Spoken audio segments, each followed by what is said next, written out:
आज तक मैंने तो नहीं सुना, क्योंकि मुझे यहाँ पे बैठे हुए भी 15 सालें हो गई हैं लगभग इस एरिए में आए हुए। कोरोना तक के जनाज़ों में नमाज़ जनाज़ा होने के बाद दफन हुए। ये पहला ऐसा जनाज़ा है जो बिना नमाज़ जनाज़ा के दफन हुआ। मेरी ज़िंदगी में इतनी मैयतें आई हैं और हर तरह की मैयतें दफन करी हैं, एक से एक ज़्यादा दर्दनाक केस आए हैं, लेकिन जो ये कल वाक़या हुआ है, ये इस तरह का कभी कोई केस नहीं आया। और ये बहुत ही अच्छा हुआ कि किसी ने ना तो नमाज़ जनाज़ा पढ़ाई और ना ही इसको जगह दी, ताकि इस तरह से बच्चियों को थोड़ी हिदायत तो मिले। उन्होंने अपने मज़हब को छोड़ा और मज़हब छोड़कर दूसरे मज़हब को इख्तियार करते हुए दूसरे मज़हब के रीति रिवाज के मुताबिक उसने शादी की। तो शरई मसला यही है कि जो मज़हब को छोड़ देता है तो मज़हब के मानने वाले का फिर उससे कोई वास्ता नहीं रहता।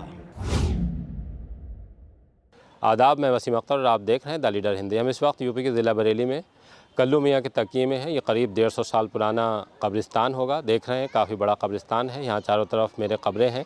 हम जो इस वक्त यहाँ पर आए हैं एक अहम जानकारी देने के लिए। कल एक चौंकाने वाला मामला हुआ है बरेली में। बरेली क्या, अगर हम पूरे मुसलमानों की बात करें तो मुसलमानों में शायद ही ये जो मेरे पीछे आप कब्र देख रहे हैं ये पहली कब्र होगी जिसका नमाज जनाजा नहीं हुआ है। इसे नमाज जनाजा के बगैर दफन किया गया है। एक लड़की थी जिसने अपनी मर्ज़ी से एक दूसरे संप्रदाय के लड़के के साथ शादी की।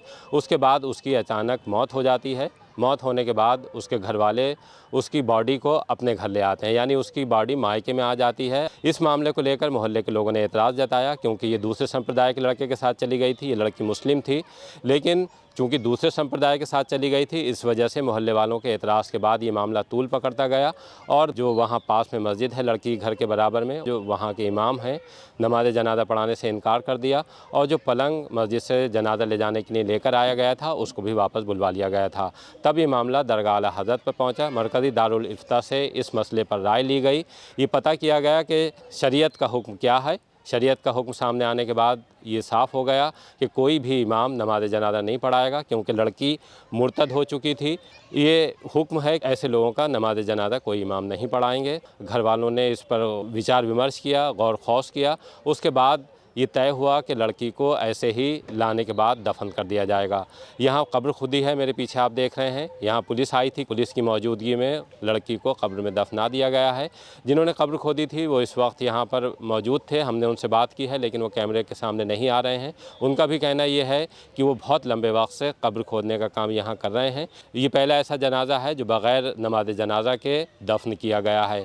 इसके पीछे की जो वजह है उसे लेकर हमने कल भी ये खबर चलाई थी, तब भी सोशल मीडिया पर इसे लेकर तमाम सवाल खड़े किए जा रहे थे। बहुत से लोग हमसे भी फ़ोन करके पूछ रहे थे कि आखिर क्या ऐसी वजह रही।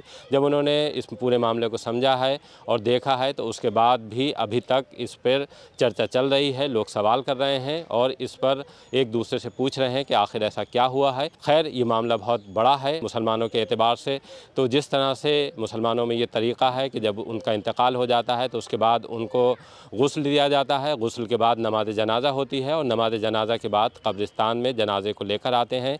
वहाँ कब्र खोदी जाती है और कब्र खोदने के बाद जनाजे को उसमें दफन कर दिया जाता है। लेकिन ये पहला मामला था, हमारे लिए भी बेचैनी का सबब था। हमसे भी लोग जानना चाहते थे कि एक लड़की का ऐसा इंतकाल हुआ है जिसको लेकर काफ़ी हंगामा खड़ा हुआ है। लोग उसके जनाजे में शामिल नहीं होना चाहते हैं। उसके पीछे की वजह क्या है? तब हमने ये वजह तो साफ़ कर दी थी कि लड़की इस तरह से एक दूसरे संप्रदाय के लड़के के साथ शादी कर चुकी थी। उसकी अचानक मौत होती है और मौत के बाद उसके घर वाले यानी उसके मायके में उसके जनाजे को ले आया जाता है, इस वजह से कि उसको दफनाया जाएगा। लेकिन जब विवाद खड़ा हुआ और इस पर तमाम सवाल आए तो उसके बाद ये मामला कानून शरअ जानने के लिए मरकज़ी दारुल इफ्ता दरगाह आला हज़रत गया था। हमने वहाँ जो मुफ्तियान कराम हैं उनसे भी बात की तो उनका भी इतना ही कहना है इस मामले में कि हमने जो घर वाले आए थे उनको हुक्म शरअ से वाकिफ़ करा दिया है। अब बाकी ये उनका काम है कि उस पर क्या करते हैं। हमारे साथ चश्मदीद भी हैं जिन्होंने कल इस जनाजे को आते हुए देखा है पुलिस की मौजूदगी में और फिर इस लड़की को इस कब्र में दफन होते हुए देखा है। हम उनसे जानते हैं कि कल किस तरह से यहाँ पर जनाजा आया है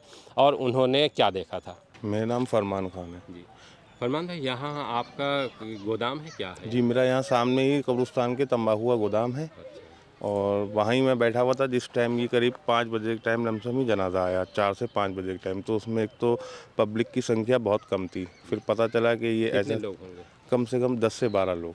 अच्छा, उसको घर के लोग। जी घर घर के लोग थे, उसके अलावा को दोस्त संग में पुलिस थी। ऐसा पहला जनाजा था जिसमें आपने देखा कि अक्सर देखते होंगे जनाजे, लेकिन उसमें भीड़ बहुत कम थी। जी इसी अभी तो माथा ठनका कि इतनी पब्लिक कम क्यों है, पुलिस क्यों है, तो पता चला कि इसने किसी दूसरी संप्रदाय के लड़के से शादी करी। इस चक्कर में कोई मोहल्ले वाला इनके साथ नहीं है और ना ही इनकी नमाज जनाजा हुई है। बहुत कम लोगों की संख्या में आके जनाजा यहाँ दफन हुआ है। अच्छा, आपकी कितनी उम्र होगी? मेरी उम्र करीब 38 साल है। आज तक मैंने तो नहीं सुना, क्योंकि मुझे यहाँ पे बैठे हुए भी 15 सालें हो गई लगभग इस एरिए में आए हुए। कोरोना तक के जनाजों में नमाज जनाजा होने के बाद दफन हुए। ये पहला ऐसा जनाजा है जो बिना नमाज जनाजा के दफन हुआ है। तो पुलिस आई थी, तो पुलिस में कौन कौन ज़्यादा फोर्स थी क्या? नहीं, 2 दरोगा थे, एक लेडीज सिपाही थी। अच्छा, उनसे कोई बातचीत हुई थी? उनसे बातचीत हुई तो उन्होंने ये बताया कि थाने में कुछ लोग पहुंचे, फिर उसका विरोध कर रहे थे दफन करने का, ये वो कि दूसरे संप्रदाय का मामला। इस चक्कर में हमें इंस्पेक्टर साहब ने भेजा है कि आप जाके वहाँ पे जनाजा दफन कराएं और वहाँ के आसपास के लोग विरोध नहीं करते हैं। हम इस वक्त रिदाल सिद्दीकी साहब के साथ हैं, जिन्होंने अब तक न जाने कितने लोगों को गुस्ल दिया होगा और तदफीन में शामिल रहे हैं। जो लावारिस जनाजे होते हैं उनकी तदफीन भी आप ही करते हैं, और एक बड़ा नाम है इस बेल्ट का कि जिन्होंने अब तक बहुत से जो सुपुर्द खाक हैं उनमें हिस्सा लिया है और लोगों को इंतकाल के बाद घरों से कब्रिस्तान तक पहुंचाया है। हम उनसे जानते हैं कि उन्होंने अपनी ज़िंदगी में कभी कोई इस तरह का वाक़या सुना है कि बग़ैर नमाज जनाजा किसी को कब्र में दफनाया गया हो। मेरी ज़िंदगी में इतनी मैयतें आई हैं और हर तरह की मैयतें दफन करी हैं, एक से ज़्यादा दर्दनाक केस आए हैं, लेकिन जो ये कल वाक़या हुआ है कि इस तरह का कभी कोई केस नहीं आया। और ये बहुत ही अच्छा हुआ कि किसी ने ना तो नमाज जनाजा पढ़ाई और ना ही इसको जगह दी, ताकि इस तरह से बच्चियों को थोड़ी हिदायत तो मिले कि हमने जो गलत करा उसका अंजाम गलत है, दुनिया भी गलत है और आखिरत भी गलत है। आपको कल इत्तला कैसे मिली? लोगों ने मुझे मशवरा करा, साहब कोई जगह है दफन करना है, तो मैंने भी मना कर दिया, नहीं साहब कोई ऐसी जगह, ऐसे लोगों के लिए कोई ऐसी जगह नहीं है। अच्छा, आपसे भी कहा गया? जी जी जी, मैंने दफन के लिए कोई जगह बता दीजिए कि कहाँ दफन है। मेरे साहब इस तरह के केस के लिए कोई नहीं लेगा और ना ही हम आपको बता सकते कि कहाँ होगा या कहाँ नहीं होगा। रिजाल भाई, कितने वक्त से आप लगे होंगे इस काम में? ये साहब मुझे करीब 30-35 साल हो गए लावारिस मैयतों को दफीने में, और नॉर्मल मैयतों को भी गुस्ल वगैरह के उसमें जाना आना रहता ही है, और अल्लाह खामोशी से काम करा रहा है और काम चल रहा है। लेकिन इस तरह का केस ये लाइफ में कल पहला सुनने को मिला। तो आपके लिए भी हैरान करने वाला? बिल्कुल, बहुत हैरान करने वाला वाक़या है, और बच्चियों के लिए एक नसीहत है कि जो बच्चियाँ हमारी भटक रही हैं और वालिदैन की कोई उनको वो नहीं है कि भाई हमारे माँ बाप की इज़्ज़त का क्या असर पड़ेगा इस चीज़ से करने से। तो ये बहुत ही अच्छा हुआ कल इस वाक़ये से कि और नसीहत मिलेगी और बहुत लोग इस चीज़ से बचेंगी बच्चियाँ कि अरे जब दुनिया भी सही नहीं है और आखिरत भी सही नहीं है। अच्छा, बच्चियों को समझना चाहिए? बिल्कुल समझना चाहिए साहब, और ना तो दुनिया ही अच्छी बनी ना आखिरत अच्छी बनी। देखिए, हुक्म शरअ यही है कि उन्होंने अपने मज़हब को छोड़ा और मज़हब छोड़कर दूसरे मज़हब को इख्तियार करते हुए दूसरे मज़हब के रीति रिवाज के मुताबिक उसने शादी की। तो शरई मसला यही है कि जो मज़हब को छोड़ देता है तो मज़हब के मानने वाले का फिर उससे कोई वास्ता नहीं रहता। हुक्म शरअ यही है कि हम ना तो मज़हब के मुताबिक उसको तजीज़ व तफ़ीन कर सकते हैं, ना मज़हब के मुताबिक उसकी जनाजा पढ़ सकते हैं। जैसे मुसलमानों के लिए ये इंतकाल के बाद एक हुक्म है कि उनको उस तरह से गुस्ल होगा, नमाज जनाजा होगी, फिर दफन किया जाएगा। लेकिन अगर कोई ये इस्लाम से हट जाता है तो उसके लिए ये चीज़ें नहीं होंगी? उसके लिए ये चीज़ें लागू है ही नहीं। जो मुसलमान है, जो ईमान वाला है, उसके लिए नमाज जनाजा भी है, उसके लिए कफ़न भी है, उसके लिए दफन भी है, उसके लिए हमारे 4 कंधे भी हैं। जो हमारा मज़हब हुक्म देता है उस मज़हब के मुताबिक बड़ी इज़्ज़त के साथ ईमान वालों को हम कब्रिस्तान पहुंचाकर उन्हें दफन किया करते हैं। उनके लिए भी हुक्म है कि जो दूसरे लोग हैं वो इस तरह का अगर उन्हें पता लगता है तो वहाँ जाने से गुरेज करें? हाँ बिल्कुल बिल्कुल, क्योंकि ईमान के साथ ख़ास है ये। अब जहाँ ईमान नहीं है तो ना तो उसकी हम जनाजा पढ़ सकते हैं, ना जनाजा पढ़ा सकते हैं, ना उसके कफन दफन में शामिल हो सकते हैं। देखिए, वो मसला था कि जो हम पर भी आया था और तमाम शहर में गश्त कर रहा था कि आखिर एक लड़की को बग़ैर नमाज जनाजा के क्यों दफन किया गया। हमने अभी शहर इमाम मुफ्ती खुर्शीद आलम साहब से बात की है।